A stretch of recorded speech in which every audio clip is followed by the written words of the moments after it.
오늘 말씀의 제목은 주님께서 찾으시는 사람입니다. 요한복음 4장 23절을 통해서 주님은 이렇게 말씀하십니다.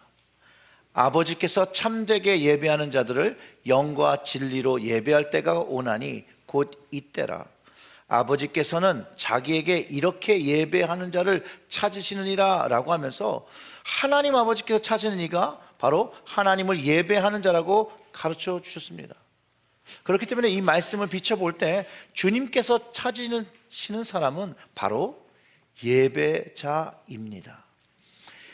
예배하는 자가 예배자죠. 그래서 예배가 무엇인지를 조금 생각해 보아야 합니다. 진정으로 드리는 그 예배, 신령과 진정, 마음과 영으로 시작되는 것을 가르쳐 주고 있습니다.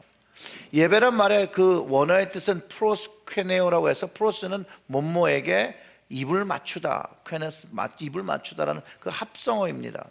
즉 종이 주인에게 문안을 하며 존경과 경외심을 동반하여 보이는 행동이죠.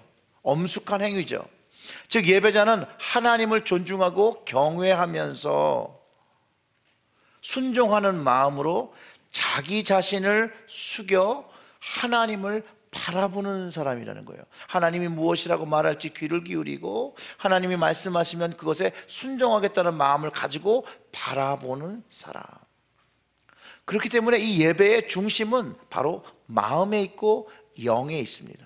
이것이 준비되어야 되는 것이죠. 이 마음과 영이 준비되어 하나님을 닮고자 하는 마음으로 예배를 하는 것을 하나님이 기뻐하신다라는 거예요. 그렇기 때문에 예수님은 이 땅에 오셨을 때도 예배자, 즉 그 마음과 영이 하나님을 바라보는 자들을 찾으셨다라는 거예요. 즉 예수님은 이 땅에 오셔서 훌륭한 리더를 세우신 게 아니라는 거예요. 훌륭한 지도자들을 찾으신 게 아니에요. 그렇다면 이미 잘 훈련된 제사장들과 율법사들이 있었는데 그들을 제자로 세웠지 다른 사람들을 제자로 세우지 않았을 거라는 거예요. 예수님이 제자로 부르신 사람들의 모습들은 하나님을 경외하고 예수님을 그 그리스도로 메시아라고 고백하고 그들의 마음의 주님을 받아들인 사람들을 리더로 세우시고 제자로 만들기 위해서 양육하셨다는 것을 우리는 성경을 통해서 배울 수 있다는 거예요. 주님이 찾고 세우신 사람은요, 어부였어요. 어부. 세리였고요, 죄인이었다라는 거예요. 그런데 주님은 이들이 하나님께서 찾으시는 예배자가 될 줄 아셨기 때문에 이들을 찾아가시고 이들을 만나시고 이들을 부르셨다라는 거예요. 오늘 본문 안에 만나는 빌립이 있습니다. 근데 이게 우연히 만난 게 아니에요. 성경의 기록은 마치 우연히 만나는 것 같지만 결국 그 뒷이야기, 나다니엘의 이야기를 통해서 볼 때 주님이 만나신 모든 사람이 이미 주님이 계획을 가지고 만나셨다는 것을 깨닫게 된다는 거예요. 오늘 본문의 내용은 안드레와 요한과 베드로를 제자로 부르신 후에 주님은 빌립을 주님의 제자로 초대하셨습니다. 많은 상황이 있는데 그 많은 상황들이 한 문장으로 요약되어 있기 때문에 그 디테일까지는 알 수 없지만 이 짧은 문맥 속에서도 우리는 주님이 그를 부르셨다는 것을 알 수 있습니다. 그 43절과 44절의 말씀을 보면 이렇습니다. 이튿날 예수께서 갈릴리로 나가려 하시다가 빌립을 만나 이르시되 나를 따르라 하시니, 자칫 잘못하면 그냥 우연히 만나서 우연히 만난 사람을 부르시는 것처럼 생각할 수 있으나 그렇지 않다라는 거예요. 그렇지 않다라는 거예요. 빌립은 주님이 찾으시던 바로 그 한 사람, 주님이 찾으시던 사람이었어요.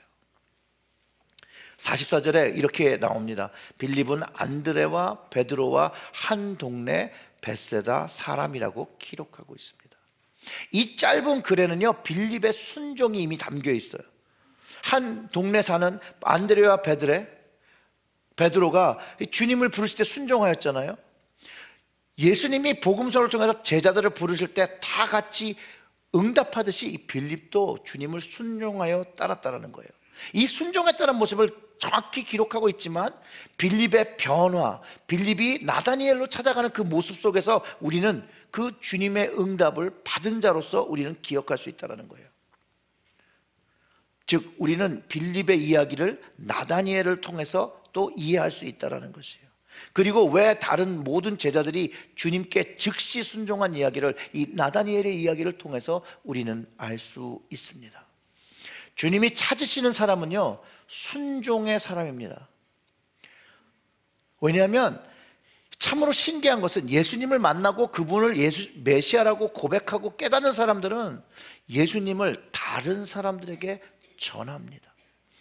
빌립도 주님을 만나고 즉시 한 것이 안드레와 마찬가지로 다른 제자들이 한 것처럼, 다른 사람들이 한 것처럼 예수님을 전하고 증거했습니다. 요한복음에서 예수님을 만나고 예수님이 메시아인 것을 깨달은 모든 사람들은 바로 예수님을 전하는 일을 합니다. 사랑하는 성도 여러분, 우리가 다 예수님을 주님으로 만난 사람들로 모여 예배드리는 공동체를 이루고 있다는 것이에요. 아멘이십니까? 우리가 주님을 만나 이 자리에 모인 것이 맞습니까? 그 다음 질문을 대답하셔야 돼요. 그러면 우리는 각자의 자리에서 주님을 증거하고 있냐는 거예요. 그렇죠? 아멘 소리가 많이 줄었죠? 주님을 만난 그 신비함과 경이로움, 그것의 놀라움을 우리 주변 사람에게 말하는 것이 어떻게 보면 자연적인 모습이어야 된다는 거예요. 주님을 만난 자의 내추럴 리스폰스가 주님을 만난 것을 이야기하는 것에 있다는 것이에요. 사랑하는 성도 여러분, 좋은 주님을 혼자만 하지 마시고 전하시기를 주님의 이름으로 축원합니다. 45절에 보면 빌립이 나다나엘을 찾아 이르되 모세가 율법에 기록하였고 여러 선지자가 기록한 그 일을 우리가 만났으니 요셉의 아들 나사렛 예수니라, 이렇게 얘기해요. 그랬을 때 나다나엘이 이렇게 얘기합니다. 나사렛에서 무슨 선한 것이 날 수 있느냐. 그때 뭐라고 해요? 빌립이 이르되 와서 보라 하니라. 이처럼 성경 속에서 주님을 만난 모든 사람들의 즉각적인 반응이 예수님을 증거하는 것이에요. 오늘 본문 속에서 예수님을 만나고 빌립이 나다나엘에게 찾아오고 이스라엘 민족이 기다리던 메시아를 발견했다라고 이야기하고 그 메시아가 나사렛 예수라고 말해 주었습니다. 근데 그 나다나엘의 그 모습, 사실은 어떤 얼굴의 모습을 했는지 우리가 알 수는 없지요. 그런데 그가 그 말, 나사렛에서 무슨 선한 것이 날 수 있냐라고 되물을 때 빌립은 확신에 차서 그럼 와서 보라고 대답해 주었다는 거예요. 사실은 우리의 마음속에도 주님을 만나고 주님을 증거하는 그 삶 속에서도 나다니엘 같은 그 냉소적인 마음이 우리에게도 있습니다. 주의 일을 하면서도 또 교회 일을 하면서도 회의적인 마음, 냉소적인 마음이 있습니다. 그런데 여러분, 여기서 우리 주님의 마음을 깨달으시기를 주님의 이름으로 축원합니다. 주님은 이 회의적이며 냉소적인 마음에도 관심을 가지셨다는 거예요. 그리고 그를 만나 주셨다는 거예요. 이 나다니엘이 회의적인 대답을 하지만 빌립이 예수님께로 그를 인도합니다. 빌립의 마음속에는요, 그가 예수님을 직접 만나면 그분이 누구인지를 깨달을 것이라는 믿음으로 그를 주님께로 인도했다라는 것이에요. 이 마음은 예수 그리스도를 증거하는 모든 사람의 마음입니다. 내가 지금 기도하고 인도하는 사람들이 진정으로 예수님을 만나면 그분이 주님이라는 것, 그리스도라는 것을 깨달을 것이라는 믿음을 가지고 우리는 여전히 주님께로 영혼들을 인도하고 있다는 것이에요. 이런 마음으로 우리는 주님을 소개하는 것입니다. 주님께서 그 마음을 가진 사람들을 축복하신다는 것이죠. 그게 바로 빌립의 마음이었고 다른 제자들의 마음이었다는 거예요. 그리고 주님께서 찾으시는 사람은 간사함이 없는 사람입니다. 이 나다나엘은요, 요한복음에 나오는 인물입니다. 요한복음에서 그는 율법에 충성된 사람이었고요, 예수님에 관해서 빌립의 말을 들을 때 물론 회의적이었음에도 불구하고 예수님을 만나기 전에 나사렛에서 무슨 선한 것이 날 수 있냐라고 말하던 그 사람이, 그가 예수님을 만난 후에 랍비요, 당신은 하나님의 아들이시요 당신은 이스라엘의 임금이로소이다라고 자신의 사고를 완전히 바꿔버린 사람이라는 거예요. 무엇이 이 나다니엘을 바꿨을까요, 여러분?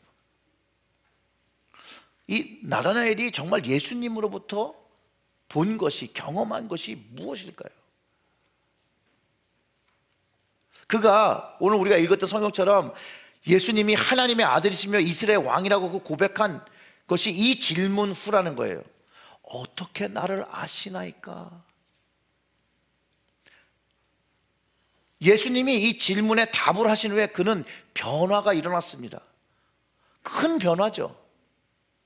아니, 선한 것이 나사렛에서 날 수 있어? 라고 하던 사람이 하나님의 아들이시죠, 이스라엘의 왕이라고 고백하는, 극과 극의 변화가 일어나는,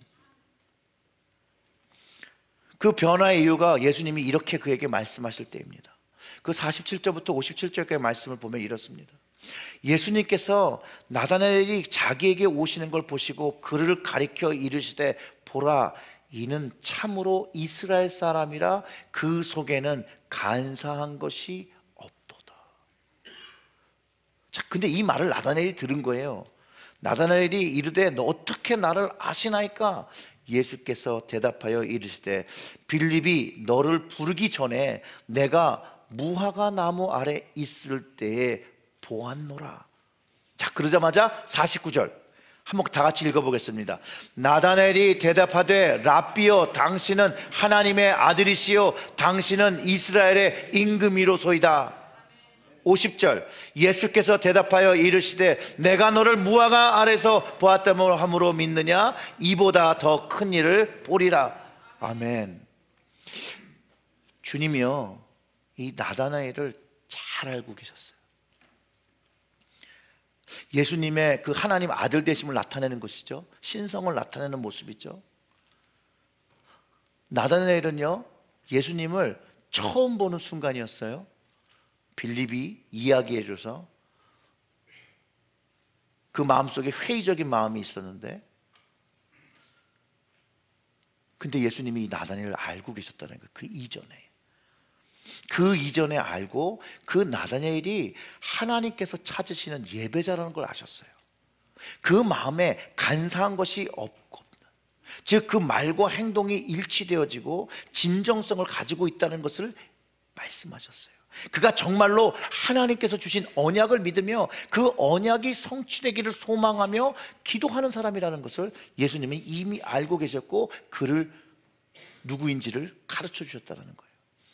그 마음에는 간사한 마음, 두 마음을 가져본 적이 없고 오직 하나님만을 바라보며 그 마음으로 의지하는 그런 사람이었다는 거예요. 하나님을 더 깊이 알고 하나님의 율법과 규례를 배우고 지키고 행동하는 그 순종의 사람이었다는 것을 주님은 이미 알고 계셨다는 거예요.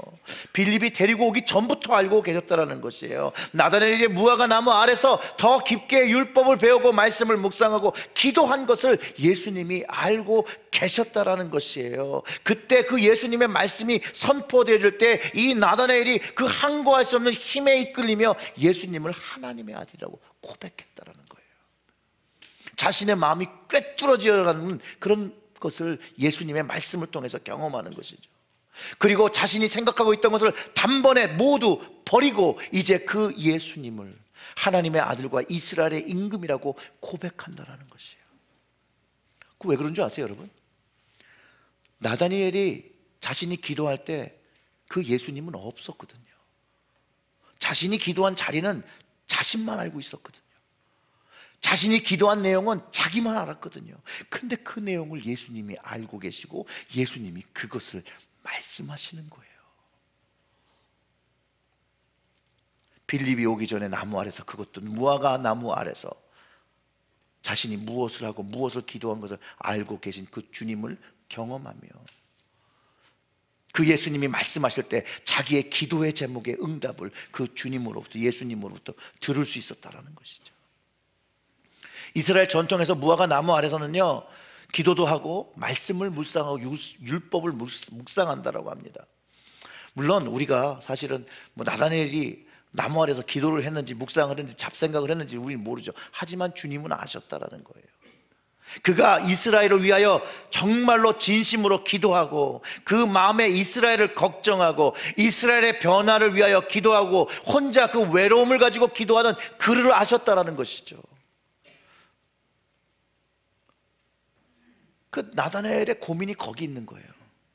자신이 이스라엘을 걱정하며 기도하며 다른 사람들과 이것을 이야기할 때 다른 사람들은 관심이 없었거든요.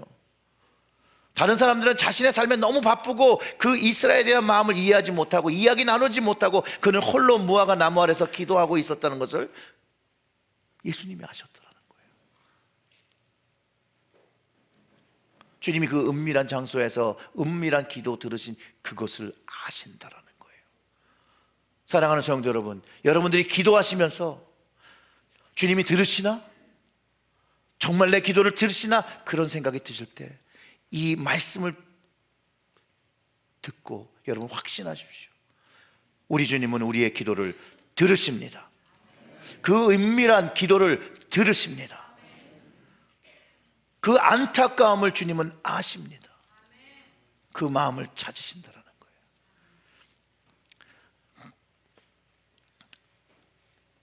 사람들은요, 다 자기만의 자리를 있기를 원해요. 다 자기의 은밀한 장소를 가지고 살아갑니다. 이게 사람의 습관이자 습성이에요. 여러분들도 다 여러분들의 장소를 소유하길 원해요. 나만의 것이라는 것들을 우리들은 너무 좋아해요. 그래서 하물며 교회에도 내 자리가 있습니다. 맞습니까? 뭐 웃는 걸 보니까 있으시네요. 그리고 내 자리를 주장하고 내가 앉는 자리를 항상 조언합니다. 그리고 만약 교회를 왔는데 교회 내 자리에 다른 사람이 앉아 있을 때 그 주일은 그렇게 기쁘지 않습니다. 이거 실제로 있었던 얘기예요. 어떤 목사님이 주일에 그 변화에 대한 것을 이제 설교하시기 위해서 회중들에게 오늘은 한번 우리가 변화를 위해서 한번 이쪽 왼쪽과 오른쪽 계신 분들이 좀 바꿔 앉아 보세요. 설교 중간에 그러셨대요. 그랬더니 이 교우들이 이렇게 다 순종하면서 바꿔 앉았다라는 것이에요. 그러면서 바꿔 앉은 거에 대해서 어떠냐고 그러니까 괜찮다고. 어렵지 않았냐 그러니까 어렵지 않다라고. 그러면서 이 목사님이 거기서부터 우리의 삶도 변화가 되려면 이렇게 작은 것에서부터 시작합니다. 단순한 변화지만 이 변화가 주면 큰 변화의 시작이 됩니다.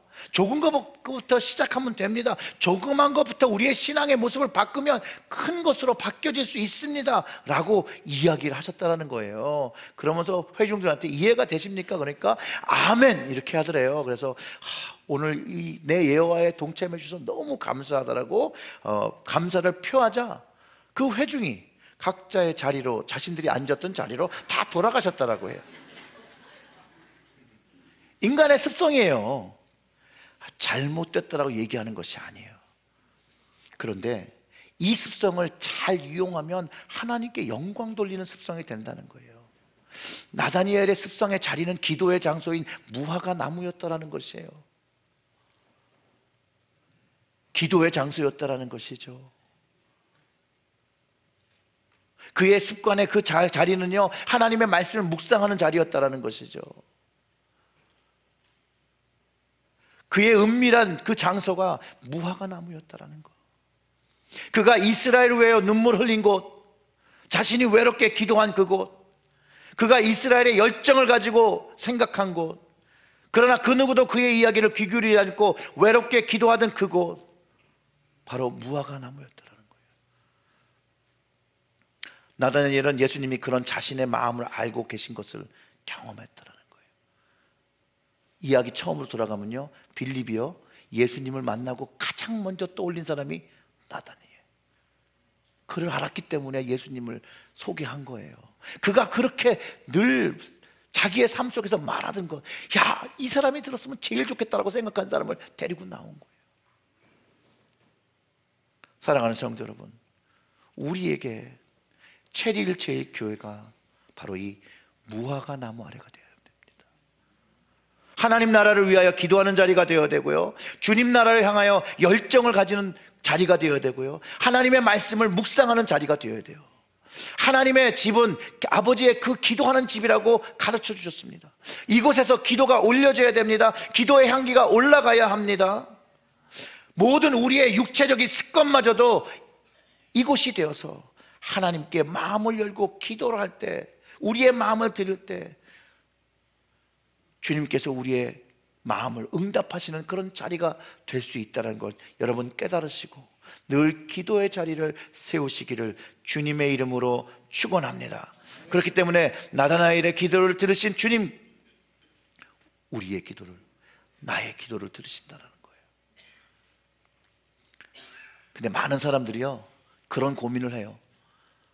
내 기도는 안 들리시는 것 같아. 여러분들의 오해입니다. 주님은 은밀히 드리는, 마음을 다하여 드리는 기도를 들으신다라는 거예요.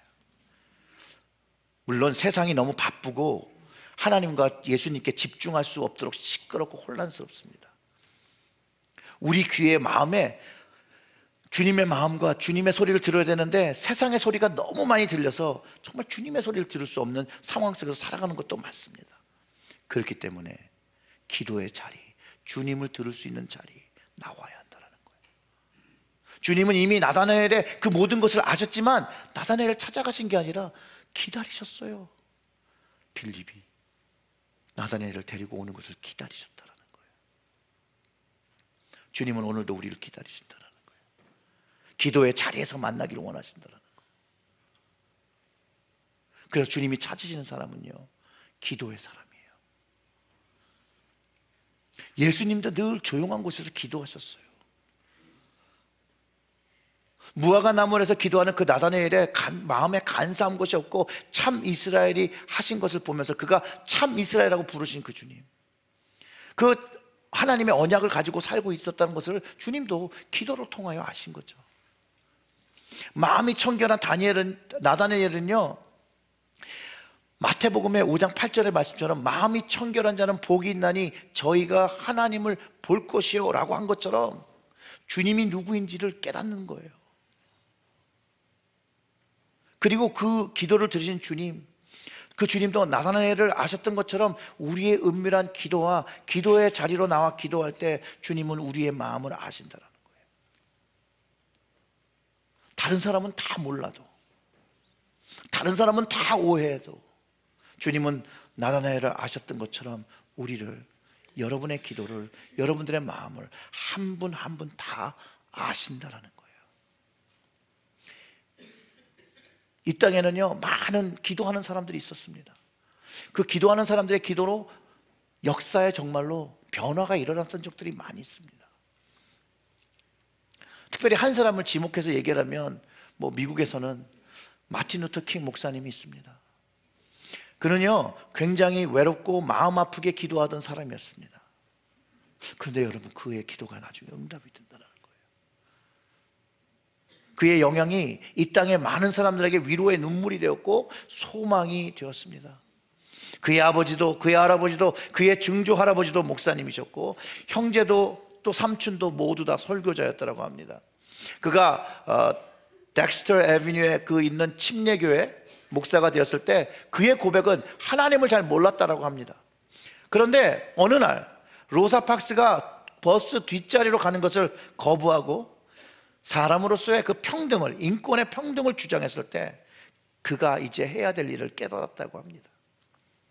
그리고 흑인들의 인권을 위해서 말하기 시작합니다. 이 인권에 대해서 말하고 다닐 때 많은 사람들에게 질타를 받습니다. 위협을 받습니다. 폭력을 당합니다. 어느 날은 밤중에 전화를 받았다고 합니다. 위협 전화죠. 전화의 목소리가 이렇게 얘기했다고 합니다.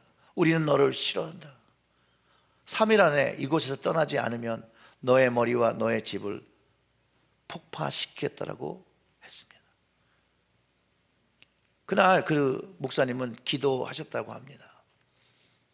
그리고 그 목사님이 증언하시길 그날 기도했을 때 주님의 음성이 들렸다고 합니다. 이런 말씀을 하셨대요. 너는 의를 위하여 서라. 그 말씀을 들었다는 거예요. 그 정의와 진리의 목소리이신 예수님의 음성을 듣고 그는 인내할 수 있었다는 거예요. 그리고 이제 그의 기도에 응답이 이루어지기 시작한다고 합니다. 그 워싱턴에서 모여서 한 아주 유명한 스피치가 있습니다. 뭐죠? I have a dream. 그의 dream이 그 마지막에 그 파이널 때 그렇게 얘기합니다. I have a dream. 거기서는 내 자녀라고 표현하죠. 내 자녀들이 더 이상 피부의 색깔로 인하여 차별을 받지 않고 사는 꿈을 꾸었다고 합니다. 모든 흑인들과 모든 백인들과 모든 이방인들이 함께 평등하게 사는 것을 꿈꾼다라고 말했습니다. 사랑하는 성도 여러분, 우리의 꿈은 도대체 무엇입니까?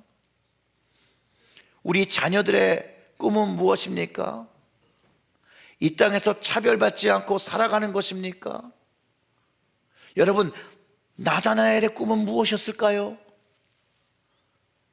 그러면 이 질문하면 우리에게 오늘 질문해야 될 질문은 주님의 자녀로서 꾸어야 할 꿈은 도대체 무엇입니까? 사랑하는 성도 여러분, 꿈은 이루어집니다. 그냥 이루어지는 것이 아니라 우리의 꿈은 기도로 이루어집니다. 하나님이 응답하셔서 이루어집니다.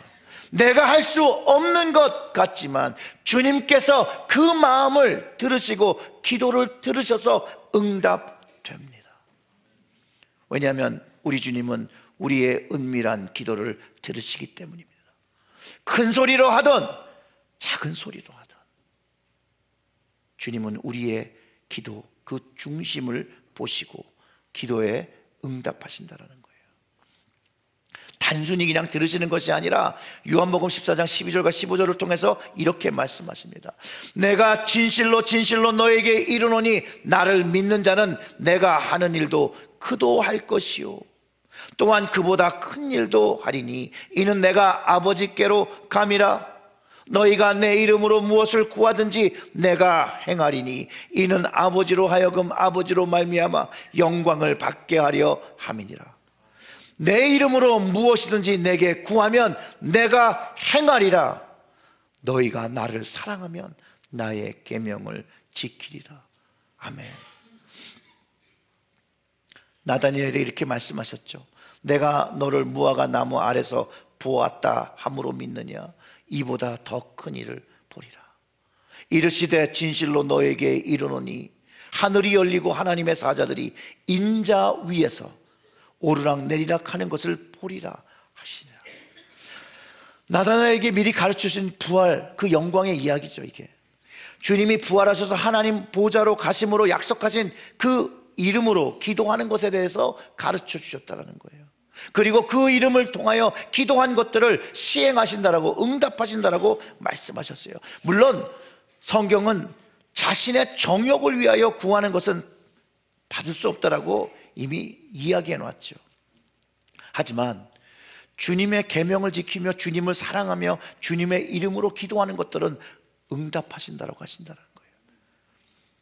여기서 볼 때 주님이 찾으시는 사람은요, 주님을 사랑하는 사람입니다.